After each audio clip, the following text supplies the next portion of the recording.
ডিভোর্সের ৭ বছর পর আইপিএস স্ত্রী পৌঁছলেন অসুস্থ স্বামীর কুঁড়েঘরে।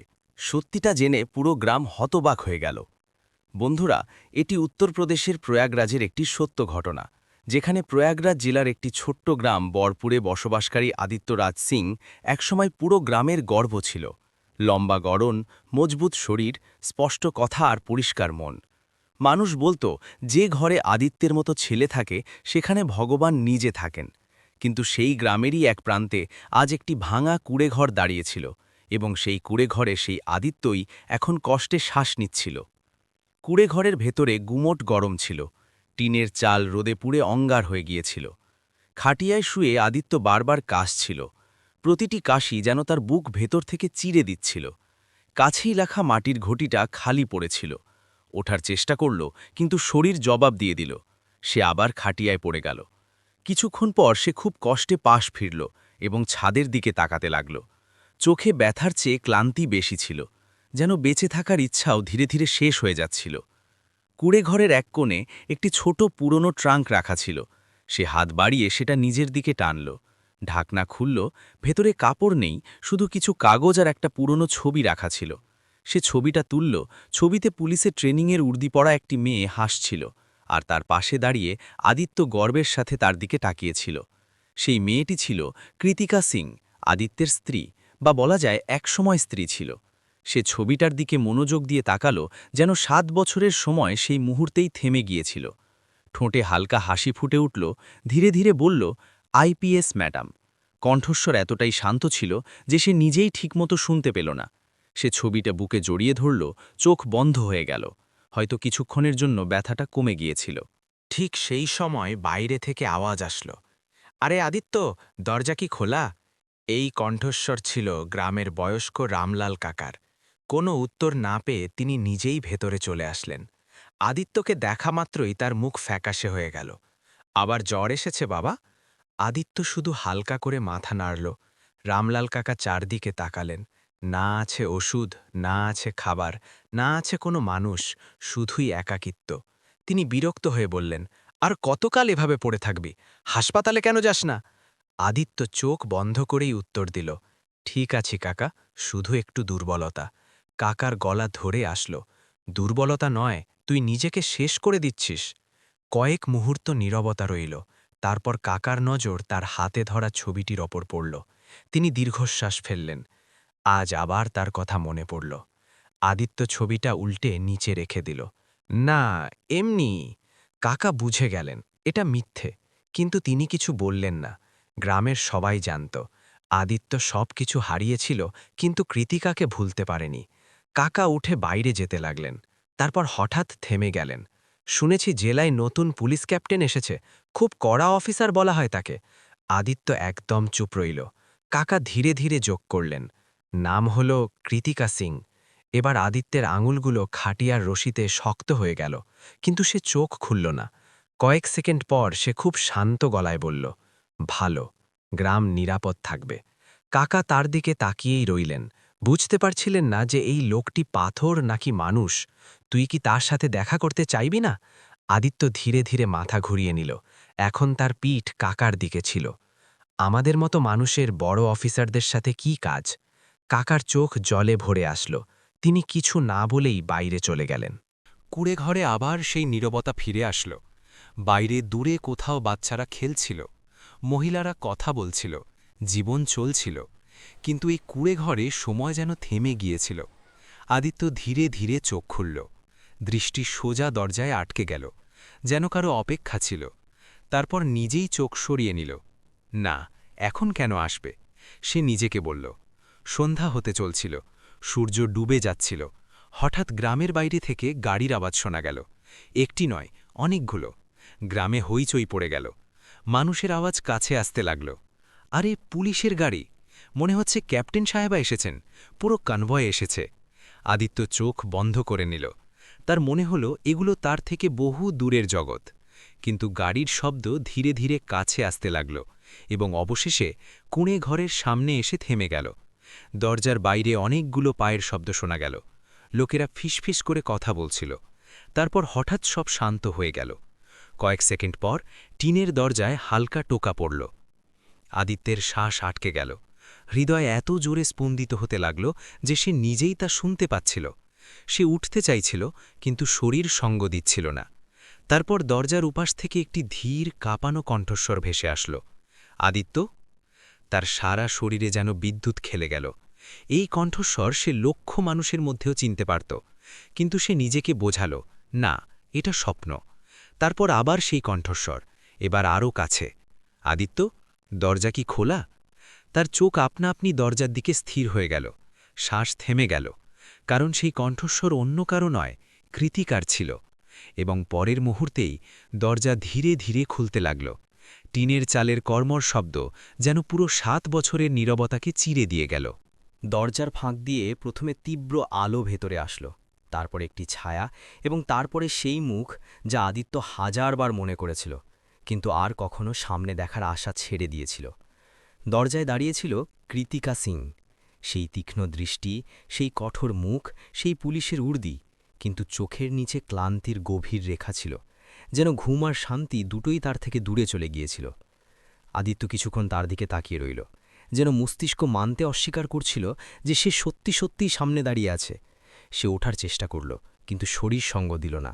হাত খাটিয়ার দড়িতে পিছলে গেল, আর সে সেখানেই লুটিয়ে পড়ল। কৃতিকা এক পায়ে দিয়ে আসল, তারপর হঠাৎ থেমে গেল। হয়তো সেও এতটা দুর্বল, ভেঙে পড়া আদিত্যের কথা কল্পনা করেনি। তার ঠোঁট খুলল, কিন্তু কোনো আওয়াজ বেরোল না। কুড়েকরের বাইরে দাঁড়িয়ে থাকা পুলিশকর্মী আর গ্রামবাসীরা দরজা দিয়ে ভেতরে উঁকি দিচ্ছিল, কিন্তু ভেতরে এতটাই নীরবতা ছিল যে কারো ভেতরে আসার সাহস হল না। কৃতিকা ধীরে ধীরে খাটিয়ার কাছে আসল। তার নজর আদিত্যের মুখ থেকে শুরু করে তার শুকনো হাত, বেরিয়ে আসা হাড় এবং কাঁপতে থাকা শ্বাসের দিকে গেল। এই সেই লোক যে একসময় তাকে পৃথিবীর সাথে লড়তে শিখিয়েছিল, আর আজ নিজেই জীবনের কাছে হেরে যেতে বসেছিল। আদিত্য খুব কষ্টে ঠোঁট নাড়াল। তুমি এখানে? কণ্ঠস্বর এতটাই দুর্বল ছিল যে বাতাসও যেন তা ভেঙে দিতে পারত। কৃতিকা নিজেকে সামলে নিয়ে বলল, ডিউটিতে এসেছিলাম, রাস্তায় গ্রামটা পড়ল। এটা মিথ্যে ছিল, এবং দুজনেই জানত যে এটা মিথ্যে, কিন্তু সত্যি বলার সাহস কারও ছিল না। আদিত্য হালকা হাসি আনার চেষ্টা করল। ভালো করেছ, গ্রামটা দেখে নিলে। তার শ্বাস মাঝে মাঝেই আটকে যাচ্ছিল। কৃতিকার নজর হঠাৎ সেই পুরনো ট্রাঙ্কটির ওপর পড়ল, যার ঢাকনা খোলা ছিল। ভেতরে সেই ছবিটি রাখা ছিল যা আদিত্য একটু আগে বুকে জড়িয়ে ধরেছিল। সে ছবিটা তুলল। ছবিটি দেখেই তার আঙুলগুলো কেঁপে উঠল। এটি সেই দিন ছিল যেদিন সে তার ট্রেনিং শেষ করেছিল, আর আদিত্য পুরো গর্বের সাথে তার পাশে দাঁড়িয়েছিল। সে ধীরে ধীরে জিজ্ঞেস করল, এখনও যত্ন করে রেখেছ? আদিত্য চোখ বন্ধ করে নিল। কিছু জিনিস ফেলে দেওয়া যায় না। কুড়েঘরের ভেতরের বাতাসও যেন ভারী হয়ে গেল। বাইরে দাঁড়িয়ে থাকা লোকেরা ফিসফিস করছিল, মনে হচ্ছে সত্যি সেই ম্যাডাম। আরে এ তো আদিত্যের বউ ছিল, তাই না? ওদের তো ডিভোর্স হয়ে গিয়েছিল। কিন্তু ভেতরে দাঁড়িয়ে থাকা দুজনের জন্য পৃথিবী যেন শেষ হয়ে গিয়েছিল। শুধু অতীত, ব্যথা আর অসম্পূর্ণ কথাগুলোই অবশিষ্ট ছিল। কৃতিকা আশেপাশে তাকালো। না আছে ভালো বিছানা, না আছে ওষুধ, না আছে খাবার। তার কণ্ঠস্বর হঠাৎ কঠোর হয়ে গেল, যেন সে নিজেকে সামলানোর জন্য আবার অফিসার হয়ে গিয়েছিল। চিকিৎসা করাচ্ছ না কেন? আদিত্য তার দিকে না তাকিয়েই বলল, দরকার নেই। দরকার নেই নাকি টাকা নেই? প্রশ্নটি তীক্ষ্ণ ছিল, কিন্তু কণ্ঠস্বর কাঁপছিল। আদিত্য কোনো উত্তর দিল না। এই নীরবতাই ছিল উত্তর। কিছুক্ষণ পর সে ধীরে ধীরে বলল, তোমার এখানে আসা উচিত হয়নি। লোকেরা কথা বানাবে। কৃতিকার চোখে ব্যথার ছাপ ফুটে উঠল। লোকেদের চিন্তা তোমার এখনও আছে? আদিত্য প্রথমবারের মতো তার দিকে তাকাল। তোমার সম্মানের সাথে যুক্ত, আমার নয়। এই কথা শুনে কৃতিকা যেন ভেতর থেকে ভেঙে পড়ল, কিন্তু মুখটা কঠোরই রইল। বাইরে দাঁড়িয়ে থাকা রামলাল কাকা ধীরে ধীরে ভেতরে আসলেন। তিনি কৃতিকাকে চিনে ফেলেছিলেন। মা, এবার তো দেখলে এর অবস্থা। ৭ বছর ধরে একাই এভাবেই পড়ে আছে। কারো কাছ থেকে কিছু নেয় না, কারো কাছে কোনো অভিযোগ করে না। কৃতিকা তার দিকে তাকালো, কিন্তু কিছু বলল না। কাকা আবার বললেন, আমরা অনেক বলেছি হাসপাতালে চল, কিন্তু বলে দরকার নেই। আদিত্য ধীরে ধীরে বলল, কাকা, থাকতে দিন। কুড়েঘরে আবার নীরবতা নেমে আসল। দূরে কোথাও সন্ধ্যার আজানের আওয়াজ আসছিল। সূর্য পুরোপুরি অস্ত গিয়েছিল এবং ভেতরে অন্ধকার বাড়তে শুরু করেছিল। কৃতিকা ধীরে ধীরে জিজ্ঞেস করল, খাবার খেয়েছ? আদিত্য মাথা নাড়ল। খিদে ছিল না। এটাও মিথ্যা ছিল, কিন্তু সে বুঝে গিয়েছিল। সে বাইরে দাঁড়িয়ে থাকা সিপাহীকে ডাকল, জল আনো। সিপাহী সাথে সাথে দৌড়ে গেল। আদিত্য দুর্বল গলায় বলল, এত কিছু করো না, আমি ঠিক আছি। কৃতিকার চোখে প্রথমবারের মতো রাগ এবং ব্যথা একসাথে ফুটে উঠল। তোমাকে সব সময় এটাই বলতে হতো, আমি ঠিক আছি। তার কণ্ঠস্বর ভেঙে গেল, কিন্তু সে সাথে সাথে নিজেকে সামলে নিল। জল আসল। সে নিজের হাতে গ্লাস ধরে আদিত্যের ঠোঁটে লাগাল। আদিত্য এক মুহূর্তের জন্যে তার চোখের দিকে তাকাল। সেই পুরনো চিন্তা, সেই আপনত্ব যা সে 7 বছর আগে হারিয়ে ফেলেছিল। সে ধীরে ধীরে জল পান করল। প্রতিটি চুমুক যেন গলা দিয়ে নয়, সরাসরি হৃদয় দিয়ে নামছিল। বাইরে পুরো গ্রাম জড়ো হয়ে গিয়েছিল। সবার দৃষ্টি সেই কুঁড়েঘরের দিকে নিবদ্ধ ছিল। কেউ বুঝতে পারছিল না যে 7 বছর পর এই সাক্ষাৎ কোন মোড় নেবে। ভেতরে খাটিয়ায় শুয়ে থাকা লোকটি এবং তার সামনে দাঁড়িয়ে থাকা মহিলা, দুজনের মধ্যে অগণিত প্রশ্ন ছিল, কিন্তু উত্তর কারো কাছেই ছিল না। আদিত্য চোখ বন্ধ করে নিল। হয়তো ক্লান্ত হয়ে গিয়েছিল, অথবা হয়তো আবেগ থেকে পালাতে চাইছিল। কৃতিকা তার দিকে তাকিয়েই রইল। তার মুখে সেই একই প্রশান্তি ছিল, যা প্রায়ই অনেক ব্যথা সহ্য করা মানুষের মুখে চলে আসে। কিছুক্ষণ পর সে খুব ধীর গলায় বলল, তুমি খুশি তো? এই প্রশ্নটি হঠাৎ করে করা হয়েছিল, এবং এতটাই সোজাসাপটা ছিল যে কৃতিকার কাছে কোনো উত্তর ছিল না। তার ঠোঁট কাঁপল, কিন্তু কোনো আওয়াজ বের হল না, কারণ সত্যিটা ছিল, সে খুশি ছিল না। আর সেই নীরবতার মধ্যেই আদিত্যের শ্বাস হঠাৎ দ্রুত চলতে লাগল, যেন শরীর আর লড়তে প্রস্তুত ছিল না। তার বুক দ্রুত ওঠানামা করতে লাগল, কপালে ঘাম চকচক করে উঠল, এবং হাত খাটিয়ার দড়ি শক্ত করে আঁকড়ে ধরল। কৃতিকা ঘাবড়ে গেল। আদিত্য, আদিত্য! সে কাঁধ ঝাঁকাল, কিন্তু তার চোখ বন্ধ ছিল এবং ঠোঁট শুকিয়ে গিয়েছিল। বাইরে দাঁড়িয়ে থাকা পুলিশকর্মীদের মধ্যে হইচই পড়ে গেল, কিন্তু কৃতিকা ইশারা দিয়ে সবাইকে থামতে বলল। সেই মুহূর্তে সে অফিসার নয়, কেবল একজন ভীত মহিলা ছিল। রামলাল কাকা এগিয়ে আসলেন। দেখলে তো মা, এই অবস্থায় থাকে ওর, মাঝে মাঝে শ্বাস এভাবেই আটকে যায়। কৃতিকা ঘাবড়ে গিয়ে জিজ্ঞেস করল, ডাক্তার দেখিয়েছ? কাকা চোখ নামিয়ে নিলেন। অনেক বলেছি, কিন্তু শোনে না, বলে যতটুকু লেখা আছে ততটুকুই বাঁচব। কৃতিকা তার কপাল ছুল। জ্বরে পুড়ছিল, একে হাসপাতালে নিয়ে যেতে হবে সে বলল, কিন্তু কণ্ঠস্বর ভেতর থেকে ভেঙে গিয়েছিল। আদিত্য ধীরে ধীরে চোখ খুলল, দৃষ্টি কৃতিকার উপর স্থির হল, তারপর হালকা হাসি ফুটে উঠল। এতটা ঘাবড়ে আছো? এই প্রথমবার দেখছি। কণ্ঠস্বর দুর্বল ছিল, কিন্তু সেই একই কোমলতা ছিল। কৃতিকার চোখ জলে ভরে আসল। চুপ করো, একদম কথা বলবে না। সে নির্দেশের মতো করে বলল, কিন্তু আসলে সেটা অনুরোধ ছিল। আমাকে কোথাও যেতে হবে না, এখানেই ঠিক আছি। আদিত্য ভাঙা ভাঙা শব্দে বলল। কৃতিকার ধৈর্য ভেঙে গেল। এটাকে তুমি ঠিক থাকা বলো? তার গলা চড়ে গেল। বাইরের লোকেরা চমকে উঠল। সেই কঠোর ক্যাপ্টেন আজ ভয়ে কাঁপছিল। রামলাল কাকা বললেন, 7 বছর ধরে এভাবেই আছে, দিনে কিছু খায় না, সারা রাত কাশে, অনেকবার মনে হয়েছে সকাল আর দেখতে পাবে না। কৃতিকা শুনতে লাগল, তার উপর থেকে নজর সরাল না। তার বিশ্বাস হচ্ছিল না যে সেই লোকটি আজ এতটা দুর্বল হয়ে পড়েছে। লণ্ঠন জ্বালানো হলো, হলুদ আলোয় তার মুখটা আরও শুকনো দেখাতে লাগল। ওষুধ কেন নাও না? কৃতিকা জিজ্ঞেস করল। আদিত্য চোখ বন্ধ করে নিল। এখন অভ্যেস হয়ে গিয়েছে। এটা উত্তর ছিল না, হার ছিল। কৃতিকা চারদিকে তাকাল। ভাঙা ছাদ, খালি দেওয়াল, ছেঁড়া কম্বল, এবং একটি মানুষ যে শুধু বেঁচে ছিল না, অপেক্ষা করছিল। বাইরে গ্রামবাসীরা নিচু স্বরে কথা বলছিল, কিন্তু ভেতরে শব্দ শেষ হয়ে গিয়েছিল। কৃতিকা ধীর গলায় জিজ্ঞেস করল, দ্বিতীয় বিয়ে কেন করনি? আদিত্য চোখ খুলল। সবাই বিকল্প রাখে না, ব্যাস এইটুকুই। কোনো অভিযোগ নেই, শুধু সত্যি কথা। কৃতিকা চোখ নামিয়ে নিল। কিছুক্ষণ পর সে জিজ্ঞেস করল, তুমি খুশি তো? সেই একই প্রশ্ন।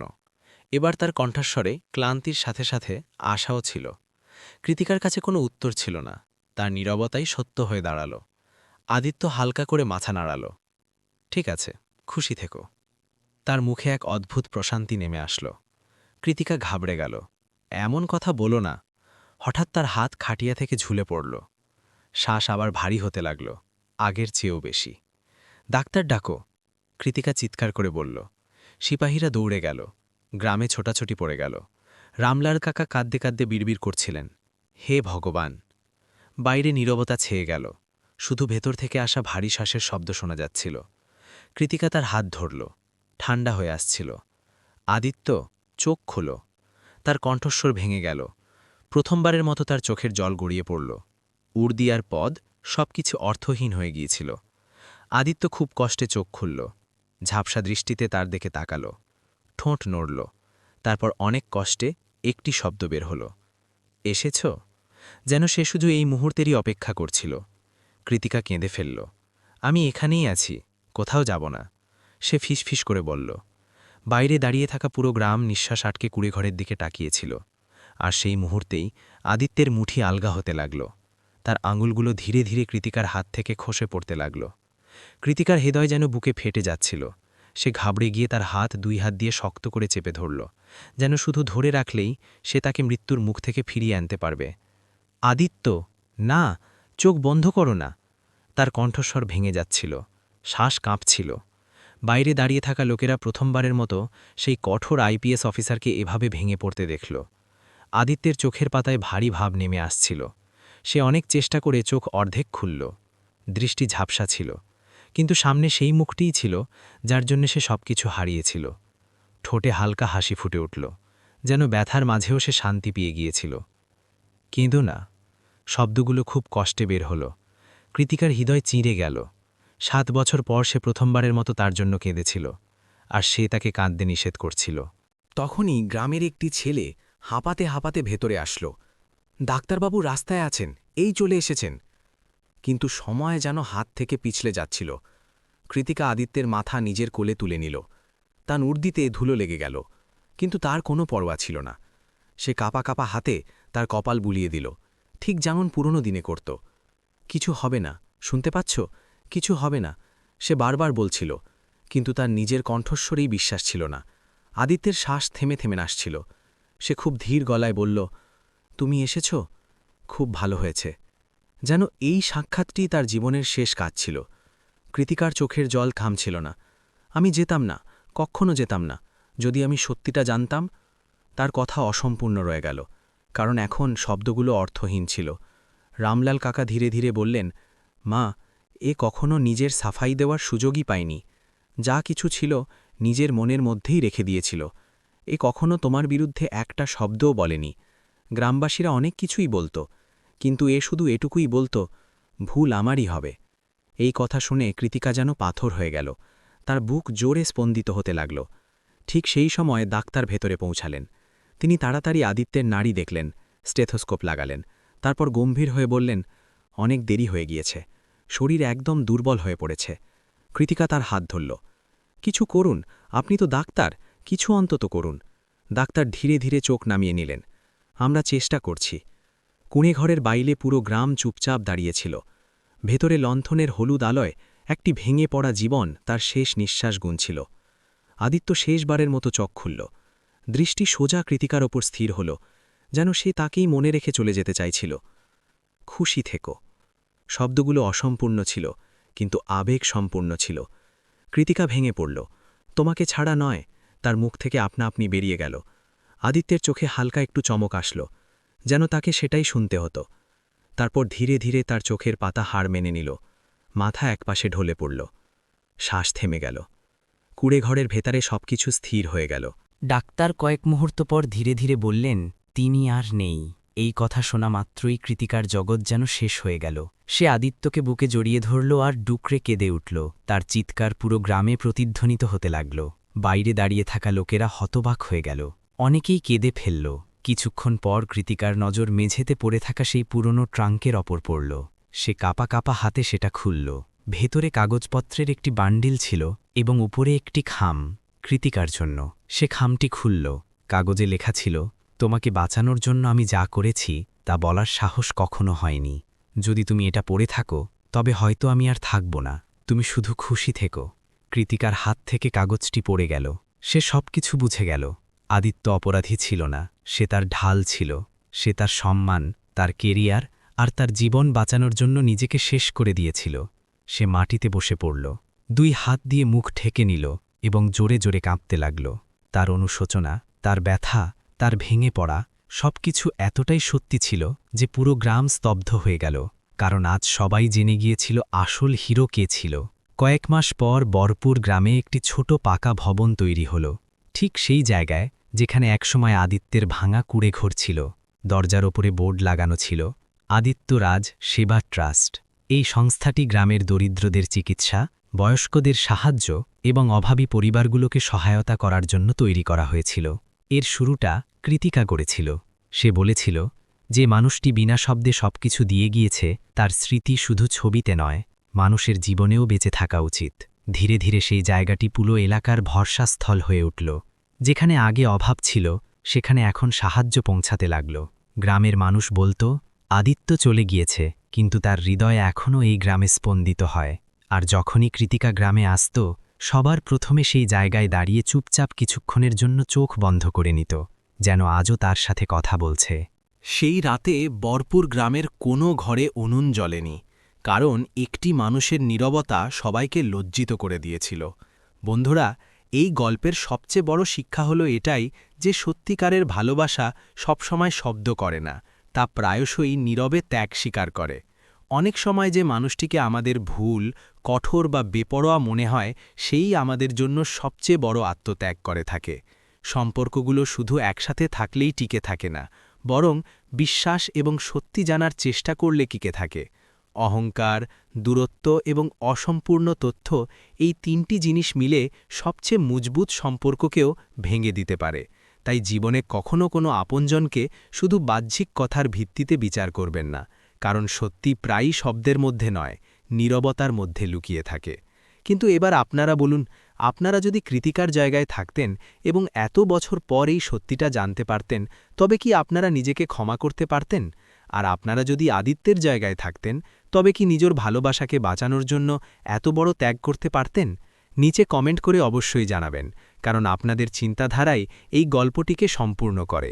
আর যদি এই গল্পটি আপনাদের হৃদয় ছুঁয়ে যায়, চোখ ভিজিয়ে দেয় বা আপনাদের কোনো কাছের মানুষের কথা মনে করিয়ে দেয়, তবে ভিডিওটি অবশ্যই লাইক করবেন, চ্যানেলকে সাবস্ক্রাইব করবেন এবং এটি আপনাদের বন্ধু ও পরিবারের সাথে শেয়ার করবেন। দেখা হবে পরের গল্পে। ততক্ষণের জন্য নিজেদের খেয়াল রাখবেন।